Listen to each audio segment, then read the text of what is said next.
Hello everyone, সবাই কেমন আছেন? আজ আমি আপনাদের সাথে খুব সহজভাবে একটা মোরগ পোলাওয়ের রেসিপি শেয়ার করতে যাচ্ছি।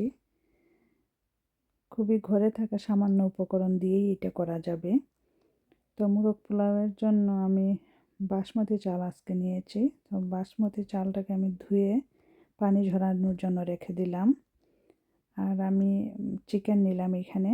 চিকেনকে ম্যারিনেশন করে জন্য রেখে দিলাম। তো চিকেনে আমি আদা রসুনের পেস্ট আর হলুদ বাদে মরিচের গুঁড়া, জিরা, ধনিয়া, টক দই আর গরম মশলার গুঁড়া দিয়ে মাখিয়ে রাখলাম।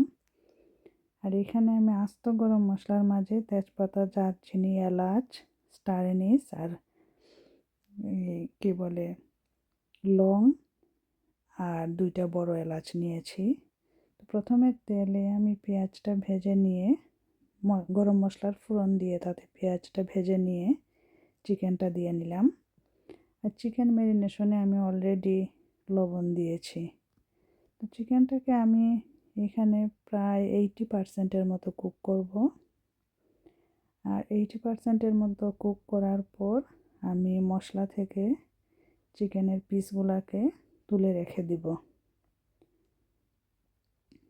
কারণ এই মশলার মাঝেই আমি চালটাকে ভাজবো। চালটাকে আমি আর আলাদা করে ভাজবো না। তো এই মশলার মাঝে আমি এখানে আমি কয়েকটা ডিম আগেই একটু ভেজে তুলে রাখলাম, সিদ্ধ ডিম। এখন আমি এই মশলাতে চালটা দিয়ে নেব।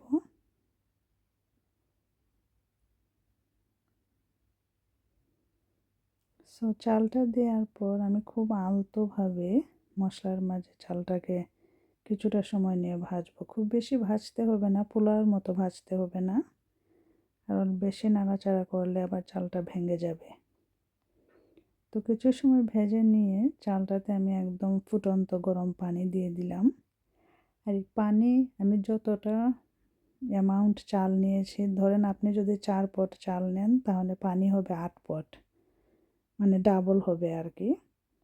তো এখানে আমি কয়েকটা কাঁচামরিচ দিয়ে দিলাম। আর আমি চিকেনে তো লবণ ছিলই, কিন্তু এখন আমি এই চালের অনুপাতে আর একটু লবণ দিয়ে নিলাম, যার যার স্বাদ মতো আর কি।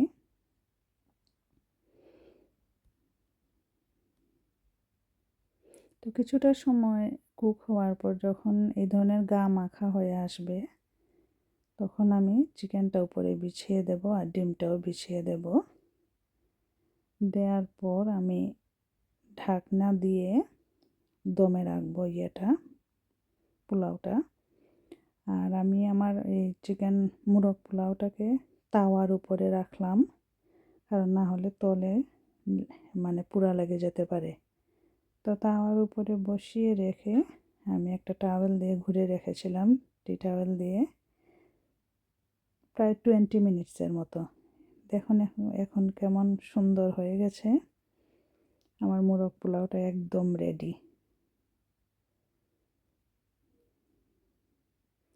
খুব সুন্দর গন্ধ হয়েছিল, আসলে খুব নাইস হয়েছিল খেতে।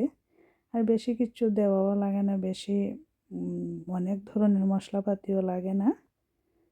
তো স্বাদ হয়েছিল। Thank you for watching.